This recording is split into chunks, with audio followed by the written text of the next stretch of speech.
Saracoteando nesse carimbó.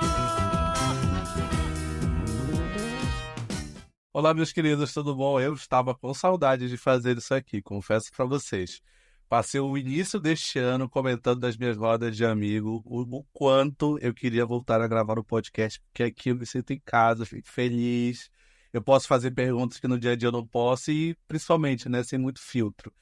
Quero apresentar para vocês a nossa nova logomarca, né, o nosso o símbolo do Naproa e esse logotipo que foi criado, inspirado nas nossas letras de embarcações, né, que são feitas por nossos mestres aqui da navegação na Amazônia. Esse trabalho é do meu querido Lucas Otila. Lucas, muito obrigado pela composição desse trabalho e essa nova identidade visual que vocês vão acompanhar nas nossas redes sociais e todo o material, todo o nosso conteúdo, tá bom? E neste primeiro episódio eu estou super bem acompanhado. Recebo Ravi. Oi! E recebo o Ítalo. Olá. Dois amigos que, inspirados na arte e tantas possibilidades que ela pode nos oferecer, estão fazendo um trabalho muito bacana. Eu queria que vocês se apresentassem enquanto fazedores e fazedoras de cultura, né? Pessoas que estão nesse universo artístico, para a gente iniciar esse nosso diálogo. Vamos começar pelo Ítalo? Vamos. Prazer, galera. Prazer, Fábio. É uma honra estar aqui, inclusive, no episódio de estreia dessa nova temporada, né? Amei essa arte nova. Sou um conhecedor do trabalho do Otila, então um beijo aí pra ele. Eu sou Ítalo Costa. Atualmente, eu me categorizo como um diretor executivo de projetos de arte, além de um cineasta, basicamente. Porque na audiovisual acabo ocupando vários trabalhos ali, várias funções. É no que eu mais me debruço atualmente, mas eu acho que se eu fosse fazer um recorte bem fiel, eu diria que eu sou um produtor cultural. E eu sou um produtor cultural há muito tempo, na verdade, né? Há muitos anos já. E agora tenho me concentrado principalmente nos trabalhos com música e com audiovisual. Perfeito. Ravi. Eu sou multiartista, principalmente agora, né? Eu tô na música, eu canto, eu componho e eu tento atravessar todas as minhas experiências que eu já tive com arte, né? Com outras linguagens artísticas, como o teatro, a pintura, o desenho, a poesia e o audiovisual, né? Que eu acho que agora tudo isso tá se mesclando, assim. E eu tenho 24 anos, sou geminiana, e é isso. Geminiano é difícil. Mas Vou falar pouco. Gente, a primeira pergunta é o seguinte: eu sei que vocês se conhecem há muito tempo, Uhum. mas quando é que deu match, assim? Quando é que vocês se conheceram e rolou essa conexão? Olha, 10 segundos atrás, o Ravi falou que me conhecia antes de eu conhecer ele, então eu acho que ele fala primeiro. É porque, assim, a gente estudou na mesma escola, na Escola São Francisco. Quando eu entrei no primeiro ano, ele tava no terceiro.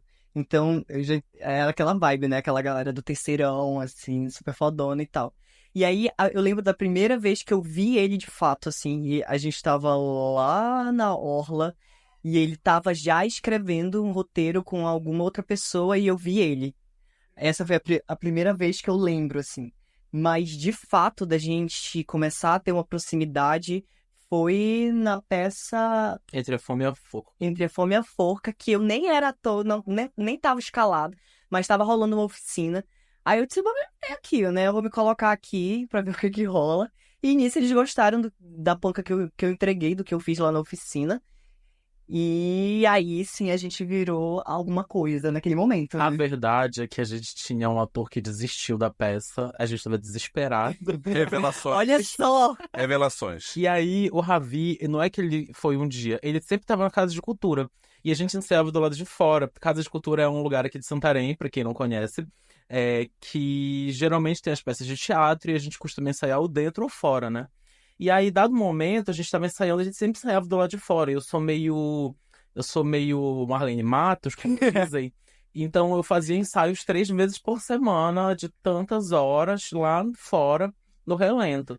E aí, o Ravi, eu acho que ele fazia parte de um outro grupo de teatro, ele tava sempre pela Casa de Cultura. Ou é quando tu fazia música, tu chegou a fazer, eu acho. Não, fui reprovado. No Wilson Fonseca. E aí, a gente ensaiava lá fora e o Ravi tava sempre lá. Ele começou a participar das dinâmicas que a gente fazia antes do ensaio. Sempre antes do ensaio eu fazia uma oficina pra aquecer os atores, né? E aí, nisso, um dado momento, ele tava lá, a gente chamou ele pra participar, ele começou a participar das oficinas, se não me engano. Ficamos sem um ator, ele tava ali pronto E aí a gente pensou, cara, é um personagem que tem tudo a ver com o Ravi. É um velho conservador e gordo. Tinha tudo a ver com ele. Ele Que pegou o ótimo. papel e tomou assim, ó. E essa peça é muito doida, porque foi o único momento, assim, que a minha mãe foi assistir algo meu, né? Junto com meu irmão se espocou de rir, assim, ele era uma das pessoas que mais ria nessa peça, foi um momento bem legal. Mas depois disso, eu acho que virou amigo mesmo, nesse momento, eu era o ator, ele era o diretor, o roteirista, não tinha aquela coisa de amizade, assim. Mas no monólogo da Estamira, que a gente começou a ensaiar, era só eu, né? Era um monólogo. Então, a nossa proximidade foi crescendo e a gente se encontrou nesse lugar de duas grandes caricatas, ratulinas. E hoje Exatamente. estamos aqui, tipo, depois de, sei lá, 10 anos de amizade. Então, um grande elo de conexão entre vocês foi o teatro. Foi o teatro. E as tretas do teatro. E as E as tretas. tretas. É porque, assim, Nós éramos companhias que eram tratadas entre si. Exatamente. na verdade, assim, quando o Ítalo fala esse período, é um período que, inclusive, eu não estava aqui em Santarém.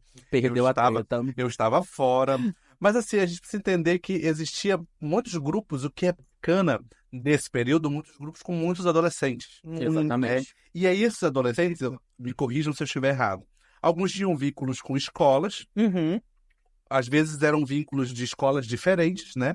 E as escolas de Santarém, historicamente, existem pequenas rivalidades. E aí isso se reproduzia nos grupos de teatro, e aí isso também estimulava uma competição que eu considero, na época, até saudável, dessa coisa, né, de o melhor grupo, Uhum. quem apresenta mais espetáculo. Então a gente vivia uma efervescência cultural, principalmente do teatro, naquele período, que hoje em dia nós vamos chamar na contemporaneidade para audiovisual. Mas naquele momento o teatro era esse grande catalisador desse jovem talento. Era um momento que, tipo assim, tu dava um espirro, nascia uma companhia de teatro. Todo mundo queria fazer. Era muito divertido, assim. Era tipo uma válvula de escape mesmo, porque ninguém ganhava dinheiro. Não sei se outras pessoas chegaram a ganhar algum dinheiro significativo, assim, conseguir pagar uma conta de luxo. Mas eu só gastei dinheiro sempre, mas era incrível. Tipo assim, era um refúgio, na verdade, pra vida, assim. E pra eu conseguir dar vazão nessas coisas artísticas. Porque, por exemplo, um desenhista, ele consegue em casa pegar um lápis e uma caneta e dar vazão por eficiência artística dele. Um roteirista, um diretor, como é que faz isso em casa? Aí tem que se meter no teatro, começar a liderar uma galera. E funcionou isso, é o que eu achei mais incrível, assim, essa época. Era muita gente querendo fazer arte. Eu até acho muito bizarro como hoje em dia tem muito menos teatro pra assistir, pra fazer em Santarém. Considerando toda essa quantidade de pessoas que fez teatro naquela época. Tipo, teve uma companhia que eu fiz parte que chegou a ter, tipo, 35 pessoas ao mesmo tempo ativas fazendo coisa, eu não lembro nem o quê, saca? Eu acho que eu lembro desse espetáculo, de alguma coisa Final, das férias. Não, Quando você eu meio... estava, era muita coisa, os espetáculos eram grandes, né? Então eles demoravam. Se fosse ópera, se todo mundo cantasse, era uma ópera, sabe, de 3 horas, né? Era Não bem tinha longo. intervalo, pior. Não tinha. Vai direto. Mas Fala. tinha umas tretas, assim, mais acirradas. Eu não vivi tretas tão grandiosas. Mas eu sei de histórias, eu sei de pessoas que estão aqui, que sabem de histórias. As pessoas que estão aqui, eu vou te dar as 3. É o técnico. É o Edivaldo. É o Elivaldo. Que sabe de umas coisas, assim, que, tipo, era bem crazy também. A disputa, né? Eu acho, tipo assim, eu tava pensando nisso hoje, porque eu fiquei pensando assim, eu vou ter que citar a minha vida no passado. E eu fiquei pensando o que talvez levasse a gente a esse lugar onde todo mundo parecia tão espinhento. Aí eu comecei a localizar, cara, tu nasce com um dom artístico. Aí tu vai crescendo, ou as pessoas estão tentando te podar, ou não te apoiando quando tu consegue fazer. Começa a acontecer treta, eu não posso esperar a sanidade mental de todo mundo. São pessoas que, tipo, estão fazendo ali sem dinheiro, com poucos recursos técnicos. Tipo, literalmente, se a gente for pensar, quando tu faz uma peça de teatro dessa, isso demora 5 meses ensaiando. E o cachê, ele serve, todo o lucro ele serve pra pagar a peça, tu tá literalmente tendo um trabalho de 5 meses pra entregar uma coisa pra população, meio que de graça, assim. A população tem um gasto. Mas como a gente não gera lucro, é só pra se pagar a parada. Então, assim, hoje em dia eu penso que talvez fosse algo que era inerente àquilo. Como fazer artístico dos atores e produtores de teatro da época era muito difícil, não tem como esperar que as pessoas estivessem o tempo inteiro felizes. E é uma época que não é tão distante, é uma época que era ali, né? Uns 10 anos, 5, 10 anos. 7, até 7 não tá em fusão, assim. Agora eu fico assim, O que é bacana desse período, e aí acho que isso reflete muito o próprio trabalho de vocês, é que a gente tinha a Casa da Cultura lotada nesses espetáculos, né? É incrível como as companhias desse período, a própria escola facilitava isso, ou seja, Uhum. público cativo ali, mas assim, traz uma galera para participar desse processo que hoje a gente tem muita dificuldade. É, eu acho bem diferente, assim, também, como... Porque eu sei de histórias de que o teatro, antigamente, sei lá, tu pode me confirmar isso de uma forma melhor, nos 90, 2000 ali, que a galera ia, era quase assim, de traje de gala. Eu lembro que alguém me falou isso, de que a Casa de Cultura teve um momento muito forte, assim, Eu no acho que mais Teatro nos anos Vitória. 90, né? A gente tem assim, né? Só para contextualizar o que o Heavy tá falando. A gente tem aí Santarém não estava a princípio na rota dos grandes espetáculos que vinham para a Amazônia, porque a gente precisa entender que você tem o Teatro da Paz, construído primeiro, depois o Teatro Amazonas, e aí cria-se um clube dramático aqui em Santarém que vai construir o que é o Teatro Vitória, né? Então aí, a partir desse momento, a gente tem vamos chamar de inclusão artística, né? Então, nesse período, sim, as pessoas iam para lá, você imagina que toda a pompa e circunstância, aquela coisa toda. E a gente tem um movimento que é do finalzinho da década de 80 e início dos anos 90, que vai resultar na criação da Atas, na própria mostra de teatro, que ele já é um movimento mais recente, mas que ele tem toda uma composição aí de pessoas que ainda estão hoje produzindo arte, né? Que é bacana, Uhum. mas ele já é um contexto diferente, né? Já é um Sim. contexto diferente. Mas o teatro, ele sempre foi uma porta de entrada artística, né? Então, fazer teatro, ela te abria a mente. Aí eu já aproveito e emendo essa pergunta. O teatro, para vocês, ele foi esse primeiro contato com esse fazer cultural, com essa possibilidade de estar dentro de um palco, e o que isso deu de base para que vocês estejam hoje aqui? Nossa, o teatro, ele foi fundamental pro artista que eu sou hoje em dia, assim. Foi o meu primeiro contato de fazer, né? Do fazer foi o teatro. Lá eu com 12, 13 anos, me inscrevi no Instituto Mário de Fonseca, passei na seleção, né, de música, eu não passei, guardo essa memória até hoje, mas o teatro ele foi fundamental, assim, para eu entender o meu corpo, entender como o meu corpo ele funciona, né, como a minha voz também pode ser potente, como o palco também é sagrado, então tudo isso eu acho que eu trago muito pra hoje em dia, assim, eu não consigo, tipo, fazer um show e com o look do show, com a roupa do show e descer depois com a roupa do show, porque eu entendo que a roupa do show é a roupa do show, não é um look pra eu curtir depois ou pra eu sair pra qualquer outro canto, é aquele momento, é aquela roupa daquele momento que é sagrado, figurino, e também eu acho que o teatro, ele te dá métodos, assim, de entender o antes de subir no palco, o palco e o depois também. É um processo, assim, que fica na minha mente muito. E também eu acho que me deu muito mais, assim, um traquejo mesmo com as coisas, sabe? De me virar em situações onde tudo é possibilidade, tudo ganha possibilidade, assim. A tua fala, a fala do outro, a ação do outro, tudo reverbera de uma forma diferente. Quando eu acho que a minha mente foi planejada de alguma forma dentro do teatro, assim. Isso, Eu acho que, de alguma forma, pra mim, o teatro, ele... Tipo assim, eu acho que fazer artístico em qualquer jovem desenvolve uma série de habilidades que a gente não tem um estímulo cotidiano, por exemplo. Ainda que a escola tente, por exemplo, desenvolver minha oralidade de colocando trabalhos que a gente quer apresentar na frente, é uma vez por semestre, eu vou lá todo tímido. No teatro, até agora, é diretor, então a gente tem que estar falando pra um monte de gente. Literalmente, eu com 15 anos estava em reunião da Atas. Saca, tipo, uma reunião sobre atos, sobre fazer estatutos. E eu tava lá, bufo. E aí eu ficava, tipo assim, aprendendo várias coisas. Eu até comento que o teatro fez eu amadurecer muito novo, porque muito novo eu tinha que lidar com preocupações que não eram que uma pessoa de 15 anos tá tendo, mas eu me meti porque eu queria ter essas preocupações, né? E eu acredito que no fim das contas o teatro, ele foi a porta de entrada para as outras drogas, mas eu fico passado pensando hoje em dia que a primeira coisa que eu fiz foi audiovisual. Tudo começou porque a gente fez um trabalho de escola, que era um vídeo, a nossa professora, sem nossa autorização, inscreveu ele no concurso de curtas literários e a gente ganhou um prêmio. E foi esse prêmio que a gente ganhou lá que nos gerou o convite para mim, pelo menos, fazer a primeira peça de teatro que eu fiz.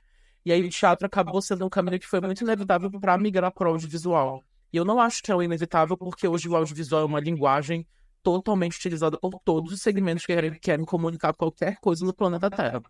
É porque eu sinto que eu sou muito perfeccionista e o palco, ele traz muita incerteza.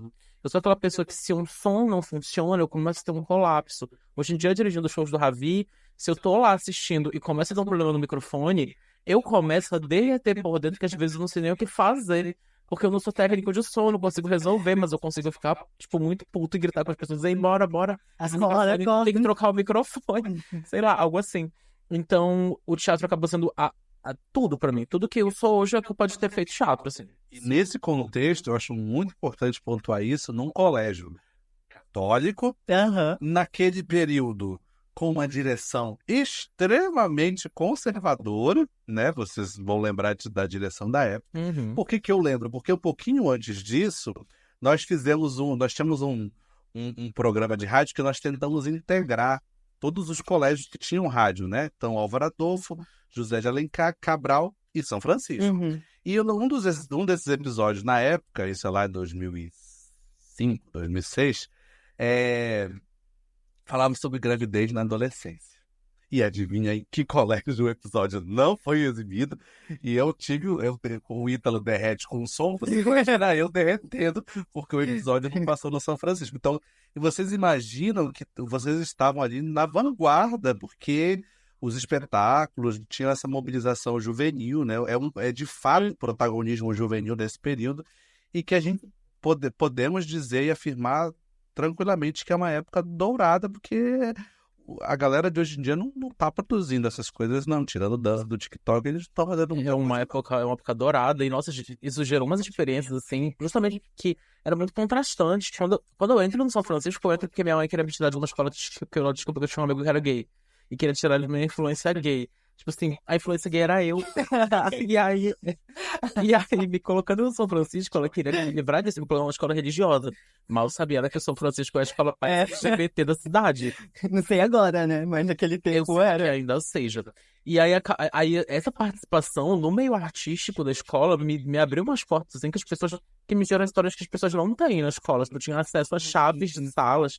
Eu saía com professores me levavam pra sair. Tipo assim, porque a gente ia fazer coisas junto, ia ensaiar coisas junto. Então, isso também foi uma outra coisa. Eu sou tirão, assim, do jeito que eu sou, porque as figuras de autoridade que eu tinha na infância já foram quebradas por causa da arte. A arte me deu o poder de desautorizar qualquer pessoa. Ela dá muita liberdade, né? Porque quando eu paro pra pensar, assim, sei lá, eu com 14, 15 anos, participando de oficinas aonde tu tem que retirar quase que o teu eu, assim, né? Subtrair ele de alguma forma e usar, assim, ainda assim, o teu eu pra acessar informações e emoções. E tu tá lá, tipo assim, viajando no que a pessoa tá falando, tentando criar na tua mente, tentando passar pro teu corpo coisas que tu nunca pensou na tua vida, de lembrança de, tipo, como é andar num chão de fogo. Nunca andei num chão de fogo. Mas como é que eu imagino isso e crio no meu corpo essa sensação? Isso com 14, 15 anos. Isso abre tanta coisa, tanta sinapse mental, assim, de que tudo é possível, de que tudo é poético, ou sei lá, sabe? De que as coisas não são preto e branco, assim. Que é incrível que tu cresce com uma mente, assim, fervilhando. Eu sinto que a minha mente fervilha hoje em dia muito por causa do teatro, principalmente, assim. Perfeito. Agora corta para 2021, 21, 20. Temos a possibilidade ali, né? É recorrente a gente falar da importância das leis de incentivo, mas aí vocês já se encontram num processo mais maduro, mas ainda bebendo de todas as possibilidades que a arte já tinha oferecido para vocês, e aí vocês resolvem produzir Facão que Abre o Caminho. Né? Em que momento...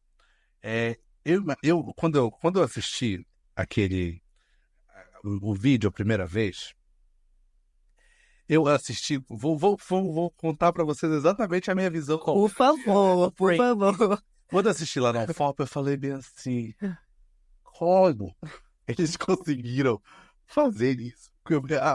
A minha cabeça, ela ficava cheia de interrogação. Gente, como eles conseguiram produzir essa obra, que para mim é uma obra com qualidade técnica, né, com qualidade visual, Mas eu entendo que com recursos limitados, que naquele momento não havia muita disponibilidade de recursos naquele edital. Uhum. Então, assim, eu queria que vocês revelassem, né, para satisfazer as minhas interrogações e as interrogações das demais pessoas que podem estar nos assistindo, tanto assistindo no YouTube como ouvindo no Spotify, como produzir uma obra, e acho que aquele momento foi determinante para tudo que nós vamos conversar sobre a atualidade. Nossa, assim, esse momento. Porque assim, a gente veio de 2019. Vou começar por dizer 2019, que dá um contexto melhor, assim, pra galera. Eu não fazia música, né? Até 2019 eu tava no teatro. Quando eu comecei a fazer música, a primeira pessoa que eu chamei pra estar comigo foi o Ítalo, que já tava de. Nem tava mais trabalhando junto, Não. né? Porque eu não tava mais estudando teatro. Aí eu disse, amigo, eu preciso mergulhar nisso, que é a música. Tava me chamando de alguma forma. De alguma forma, as coisas estavam se ligando para que as coisas acontecessem. E aí o Ítalo topou direto, assim, de ser o diretor criativo, o diretor dos shows. Aí a gente começou nesse processo, até chegar no Facão. E a gente se inscreveu na Layout Blank, né? Muito assim, tipo, caraca, primeira vez que eu fiz o projeto, vamos tentar. Foi assim, nas últimas horas, nos últimos segundos. E tá, vai lá, né? E a gente tudo preso em casa, né? Daquela questão toda da pandemia. Pensando, isso é real, assim, né? Tipo, edital. Porque era incomum. Era de alguns concorridos em editais de cultura. Eu não tinha concorrido, não. Era assim, só para os grandões. Me de um parênteses, Uhum. uma desconfiança sobre isso. Primeiro que a gente estava vivendo, muito além da pandemia, né? A gente estava vivendo um momento no Brasil um tanto estranho, um tanto destoante.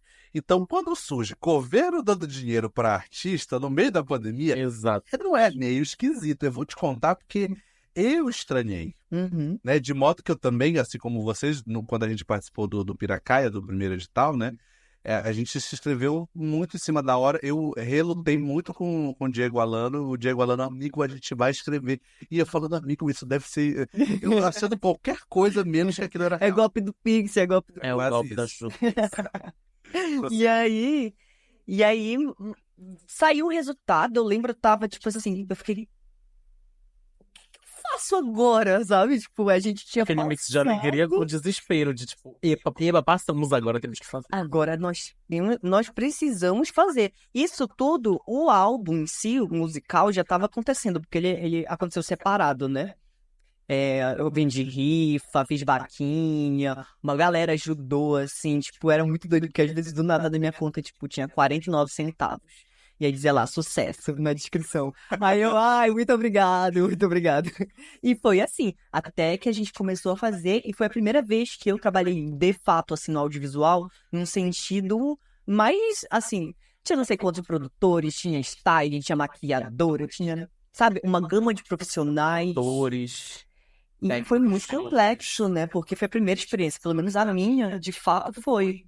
Comigo foi um pouco diferente. Que Quando acontece o Facão, eu já tinha migrado pro audiovisual, né?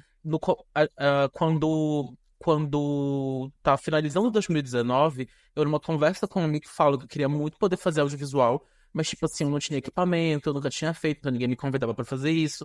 E que eu só ia conseguir se algum músico me chamasse pra fazer um videoclipe, porque é uma coisa menor, menos robusta, e eu ia poder começar minha carreira ali. Aí isso é o que minha Tapajós me chama pra fazer Onça Pintada, né? E Onça Pintada é um desses projetos que não tem financiamento. O financiamento foi o bolso dos músicos da banda.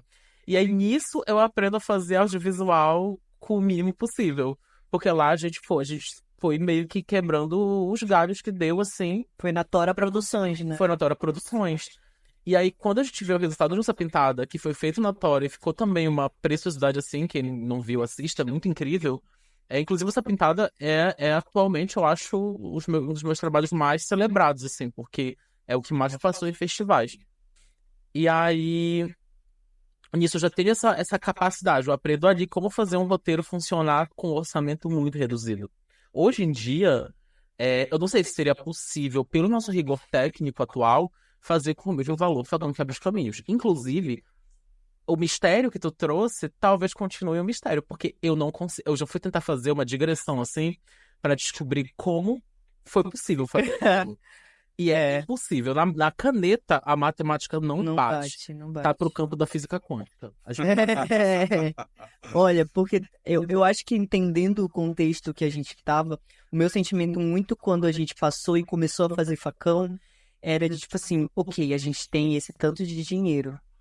E talvez a gente não tenha nunca mais esse tanto de dinheiro. Era o que passava na minha mente. A gente tem uma oportunidade. A gente já conversa assim, né? A gente tem uma chance de ser muito fodões. E é essa, assim. E aí a gente, muito doido da nossa cabeça, resolveu fazer um álbum visual.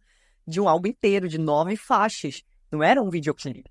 E hoje em dia, eu não sei se eu faria, assim, né? Com a experiência que eu tenho hoje, eu não sei se rolaria, de fato. E a gente foi muito bold, assim, a gente foi muito, assim, na borda da loucura, assim.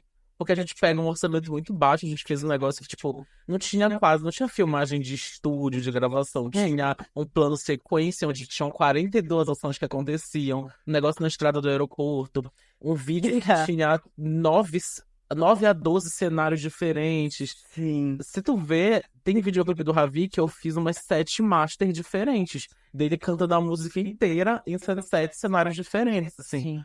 Tudo com técnicas diferentes, assim. Eu queria muito brincar, tipo... Eu acho que talvez, como eu nunca tinha tido essa oportunidade, assim, com 9 videoclipes, eu acho que viajei, assim, vou fazer todos os roteiros que eu quis fazer, que eu pudesse. Sim. Aí tem o preto e branco, tem o lento, tem o animado, tem o todo vermelho...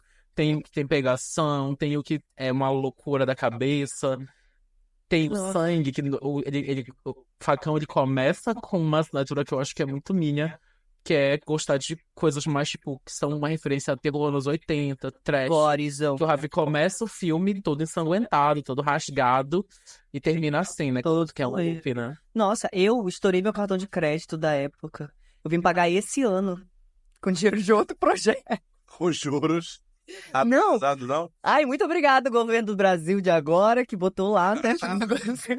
O Desenrola Brasil. Fala, Brasil. E eu consegui pagar a minha conta do Nubank. Gente, minha conta do Nubank estava dando 30 mil reais. Eu fiquei devendo, eu digo estourar o cartão porque meu limite era baixo, mas eu fiquei devendo, tipo, 400 reais. Então, 30 mil? Aí passou 5 virou anos. 30 mil. Virou 30 mil, mas eu paguei metade do preço ainda assim. Tá vendo? Às vezes o crime... Não. Compensa. Mas... Pode falar. É curioso, porque assim, pra mim, geminiano, tudo é muito bom, mas geminiano, pelo desafio técnico de plano sequência, porque assim, gente, quando a gente fala de plano sequência, né, você tem que ter muita técnica e muita sincronia, então tudo precisa ser muito bem colocado, né? Eu acho que a minha visão de telespectador lá na UFOPA eu já estava cheio de interrogação.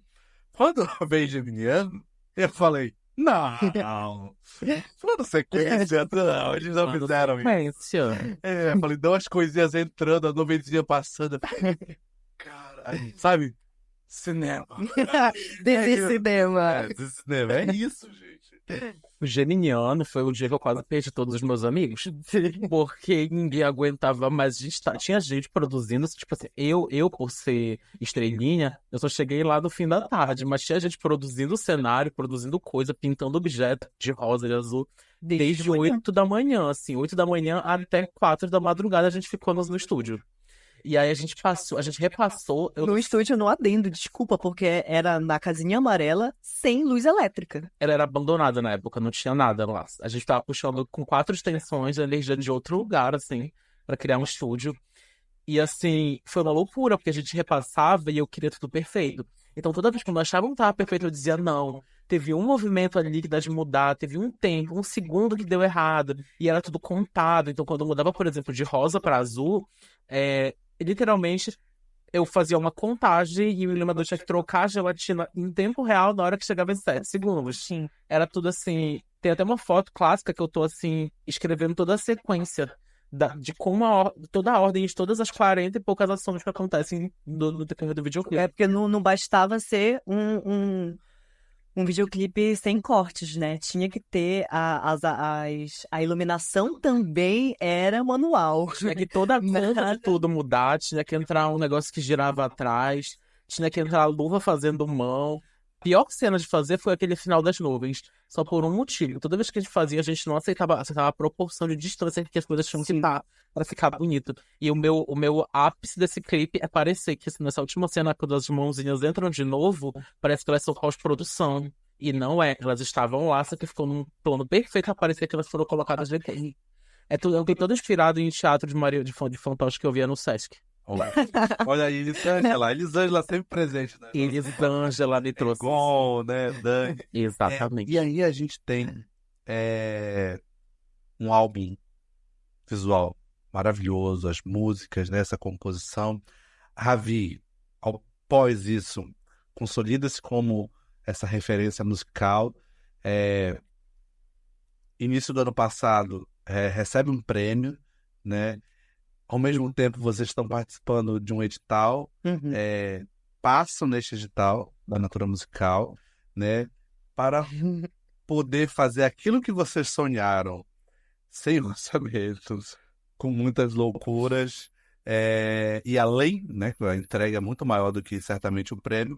Vocês agora passam por um outro processo, que é um processo mais maduro, mas é um processo que dá a possibilidade de vocês construírem uma segunda obra, agora com recurso e agora com um certo grau de tranquilidade, né? Eu acho que a gente amadureceu muito nesse processo agora do Arte de Bicha, que é o segundo disco que tá no forno. A gente consegue pensar coisas que a gente não pensava antes. Anteceder os erros, imaginar, isso aqui não vai dar certo, porque a gente não tem como fazer dar certo mesmo, sabe? Por mais que a gente tenha recurso agora, ainda assim a nossa cabeça, porque é muito mirabolante, a gente ainda quer extravasar os nossos próprios limites de criação. A gente é louco, se eu pudesse eu gravava com o Ravi flutuando do espaço sideral, assim, longe. Andando sobre as águas do Rio Tapajós. É uma panca assim, sabe? Mas aí eu sinto que agora a gente consegue saber o chão que a gente vai caminhar, sabe? Porque Facão, realmente, a gente escreveu o roteiro, a gente fez cronograma de gravação, mas todos os vídeos, todas as sets de gravação, quando a gente chegava, eram situações novas se apresentando pra gente. Era porque chovia e tinha que ter sol. E a gente remarcava várias vezes. É porque faltou uma peça do look, não grava. Sabe? Eram tantas coisas que hoje em dia eu acho que a gente tá mais alinhado ali, que se torna mais tranquilo, mas não é.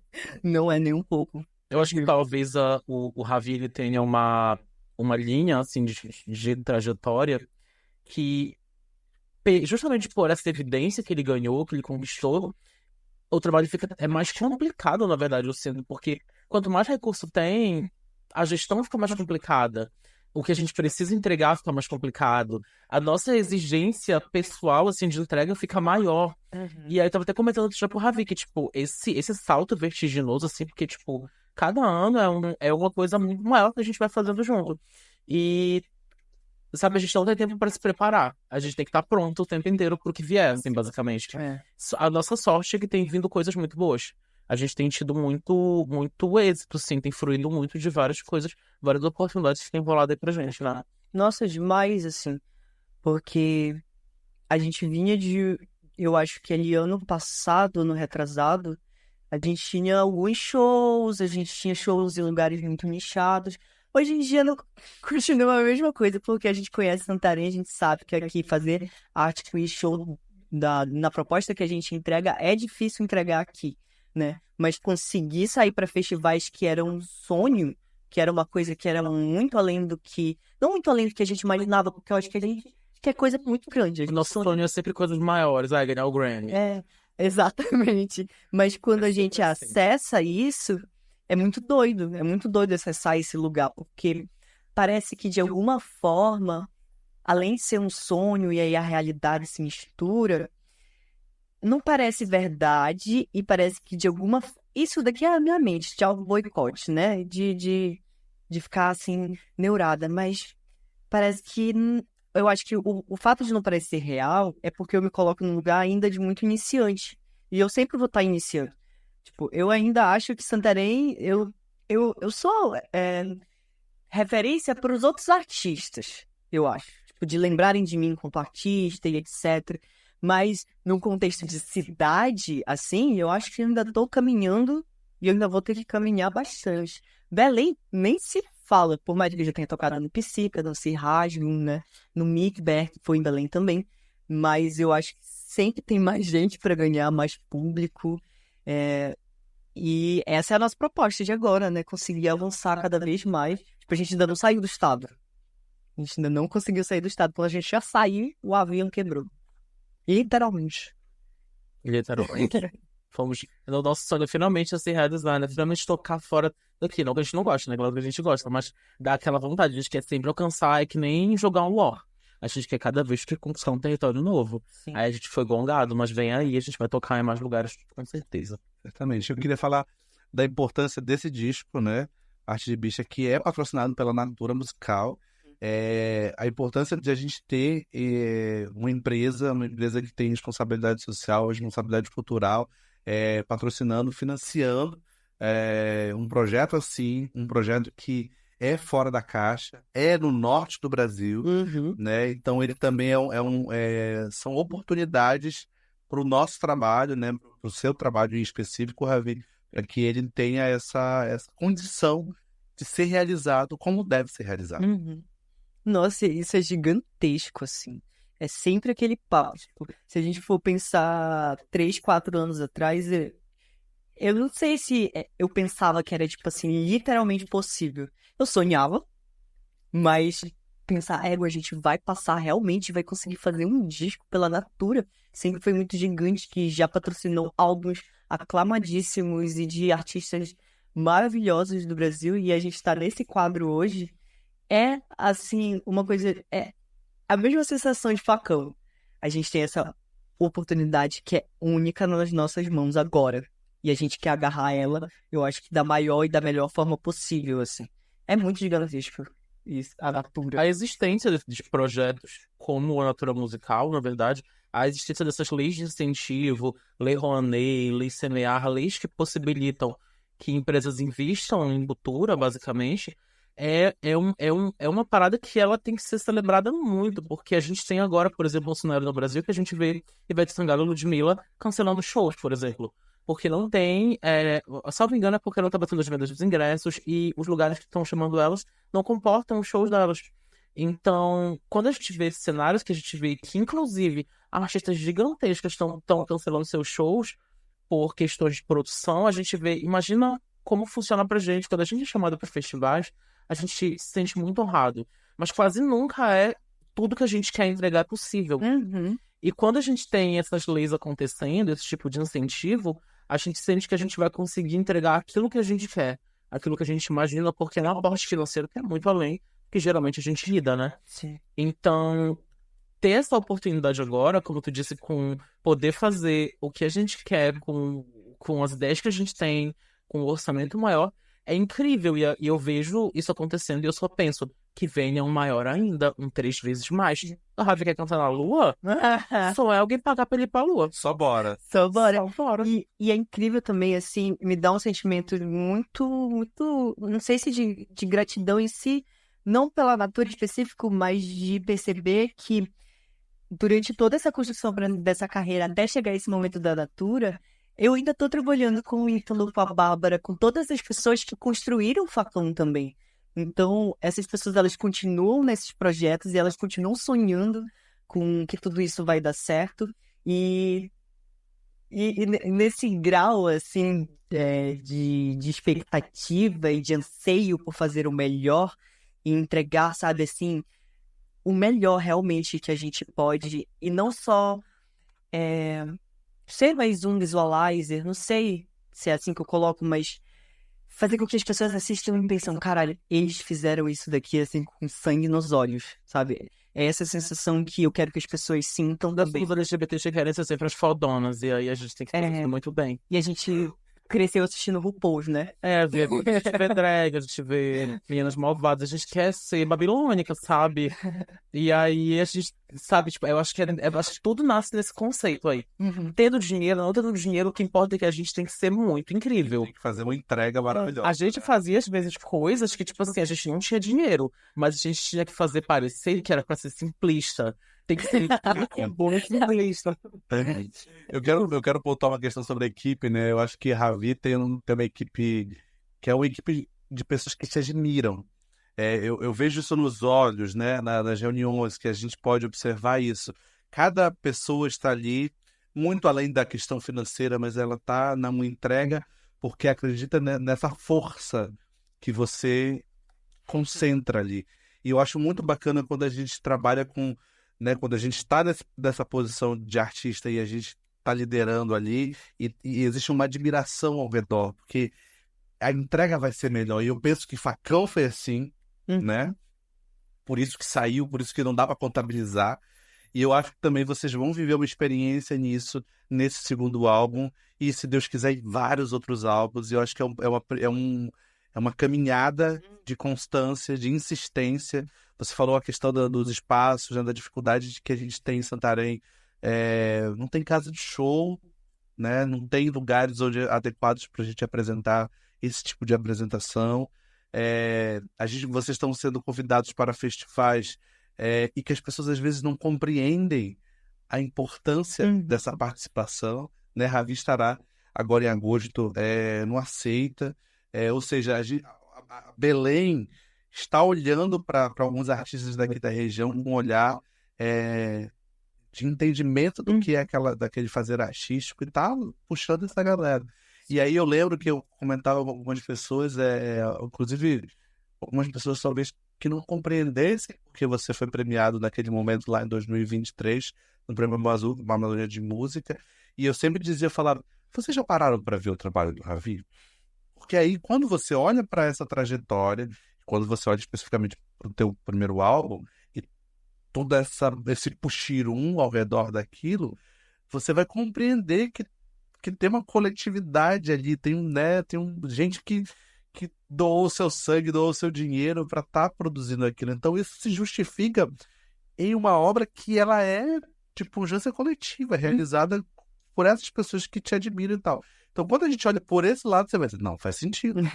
Faz sentido. E é difícil, né? E aí eu aproveito e emendo a pergunta de que o que a gente vai ver, claro, tá? Então, fecha os ouvidos.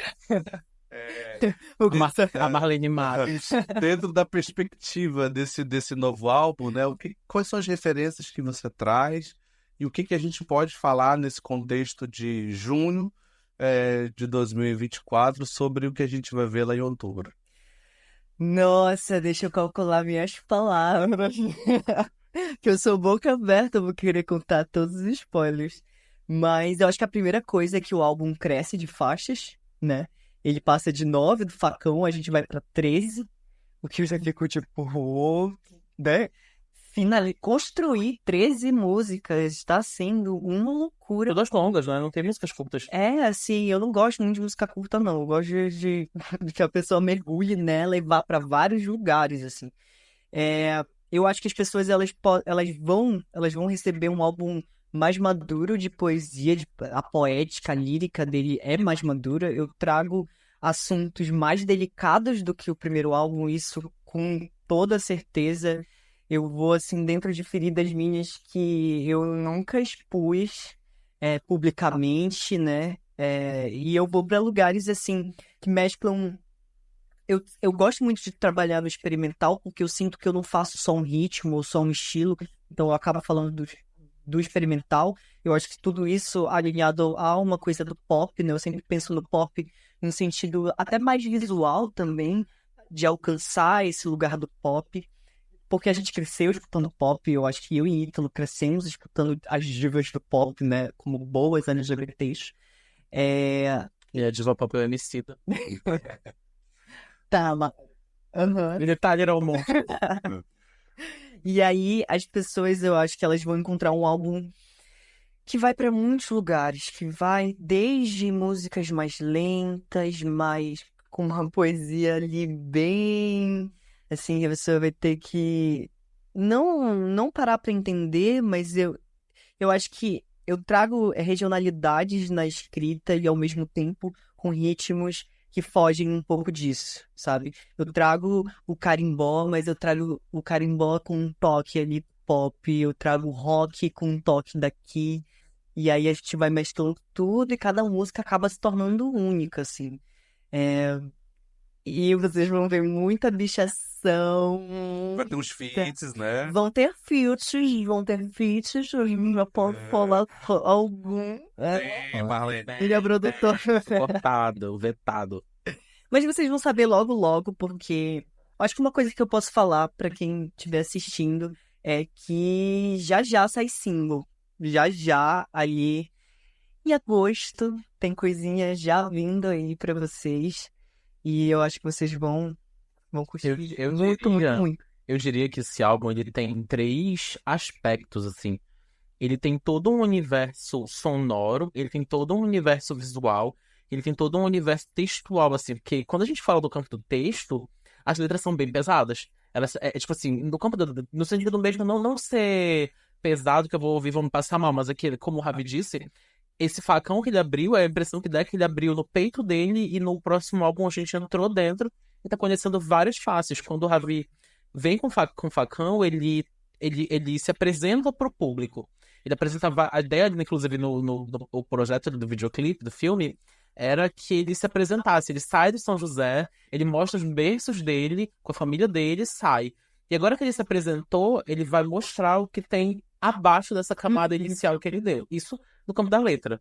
No campo do som, a gente tem o Ravi indo para toda uma gama assim, de experiências sonoras que a gente não fez antes, que a gente não tinha tido de experiência. E no campo visual, o campo visual, eu não diria que ele traz essa densidade, por exemplo, que a letra traz. Eu acho que o que a gente está propondo agora é como se fosse o Ravi chegando numa forma suprema, assim, dele. Ele, tipo, sabe, como um Digimon que evolui, agora ele tá na segunda digievolução. O que vai ser a terceira? Não sei ainda. É. Mas ele vai cada vez o Ravi mais do que ele quer ser, assim. Eu Ele acho- quer apresentar. Eu acho que no campo das visualidades, tipo, no lançamento do álbum, a gente vai entregar os visualizers, né? Não vão ser videoclipes. E a minha ideia para esses visualizers é que eles sejam pílulas do conceito em si da música, sabe? A gente não quer dar de cara tudo que a gente imagina. E aí, talvez nos videoclipes a gente abra, assim, para esse universo real, né? Porque nos visualizers a gente tá criando o universo. A gente tá fazendo com que as pessoas, de alguma forma, entendam o que a gente quer mostrar e ainda, assim, a pequena coisa que a gente quer mostrar ali, né? Tipo, uma película. E depois a gente vai abrir tudo isso de forma mais densa e sei lá, mais grandiosa também. Isso vai depender de ganhar dinheiro, né, galera? E Ravi, e o nome Arte de Bicha? Uhum. De onde ele vem? Ele é proposital, ele é provocativo? Da onde que vem esse nome? Para que as pessoas, né, compreendam que é uma trajetória que está se personalizando neste álbum. Sim. Eu acho que provoca quem quer, né? Começa por aí. Se você se sente provocado, aí tu tem que entender por que provoca.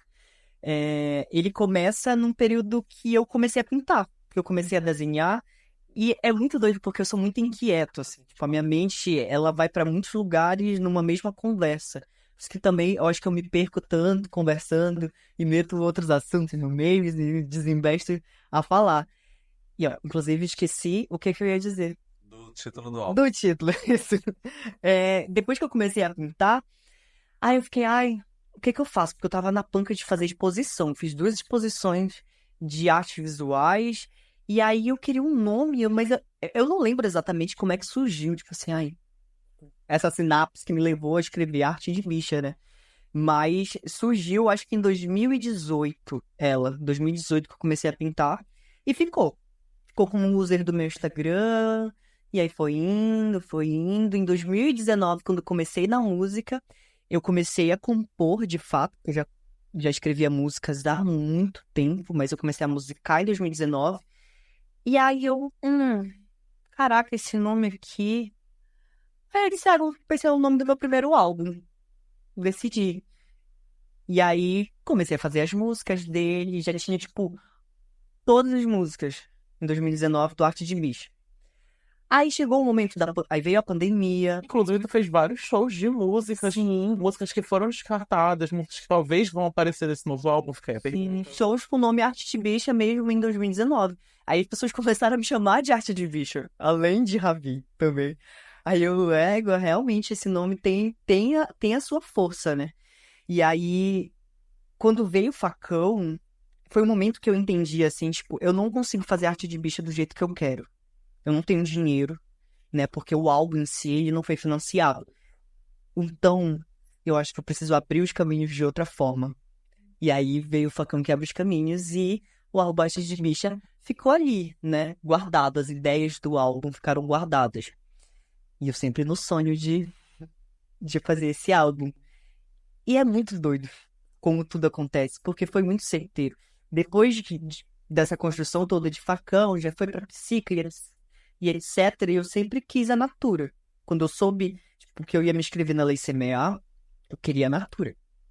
Foi a primeira e a única coisa que eu mirei, era a Natura, pra fazer o Arte de Bicha. E veio. E aí é essa sensação, assim, de tipo, eu abrir coisas que eu estava pensando lá em 2019, né? Mesclar esse Ravi de lá com o Ravi de agora, que são duas cabeças totalmente diferentes. Inclusive, salvo engano, eu acho que só uma música que já foi cantada antes, né? Todo o resto são músicas novas, né? Sim. Tipo, foi um processo tão grande de mudança assim de lá pra cá que uma música só ficou das todas as originais. Que foi a primeira que eu pensei pra Arte de Bicha, que é o Meninas Flores de Todas as Cores. Que é muito doido, porque ela fala sobre uma pulsão de morte, né? Ela fala, quando eu morrer, vão jogar flores no meu caixão. Quando eu parar de respirar e a minha garganta parar de cantar, tenha certeza, meu bem, porque eu não tenho certeza de nada. Naquele momento eu tava realmente assim, sem certeza de nada, sem certeza se eu ia continuar fazendo arte, sem certeza se eu ia continuar querendo viver, porque eu não queria parar de fazer arte. E aí veio essa música. E é muito doido como uma opção de morte também é uma opção de vida, porque a partir daí eu construí, né, toda a minha carreira e todo o escopo do Arte de Bicha. Que lindo. Queridos, a gente poderia passar aqui dias e dias conversando, que a gente conseguiria. Tem muito assunto para muito. Mas já fica o convite para um segundo momento a gente retornar a essa conversa. Eu quero super agradecer a presença de vocês aqui. Acho que somam. É a nossa estreia dessa segunda temporada, então é só o primeiro episódio. Teremos muitas coisas legais ao longo dessa conversa e estamos planejando dialogar com os nossos candidatos a gestores, né, do município de Santarém, especificamente sobre o recorte de turismo e cultura aqui, porque a gente quer ouvir, mas a gente também quer perguntar e de propor e dar opinião, porque a gestão pública é feita de maneira colaborativa, né, com pessoas, com fazedores de cultura, e como nós estamos vivendo esse momento, a gente entende que o NAPROA ele pode ser esse instrumento de participação e de questionamento também, né? Então, desde já, agradeço a presença de vocês, queria as considerações finais e dizer o quanto vocês são necessários para o rolê cultural de Santarém. Eu sei que não é fácil, eu sei que existem muitos preconceitos a serem vencidos, porque as pessoas às vezes nos julgam por aparências, nos julgam pelo que elas supõem, ou nos julgam pelos seus medos, né?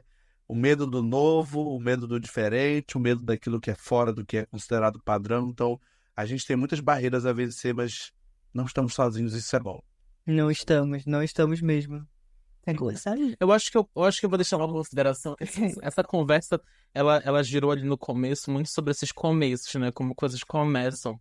E aí eu vou deixar aí dito para todo mundo que estiver vendo aqui que tem alguma afinidade com qualquer tipo de arte. Se alguém disser que não é pra fazer, tu vai e faz só pra irritar. Porque isso aí eventualmente vai te render alguma coisa. A arte ela tem que causar desconforto. Se o teu pai tá desconfortável com o que tu tá fazendo, é porque o que tu tá fazendo não é comum. E se não é comum, tá correto. Bufo. Eu queria agradecer o convite.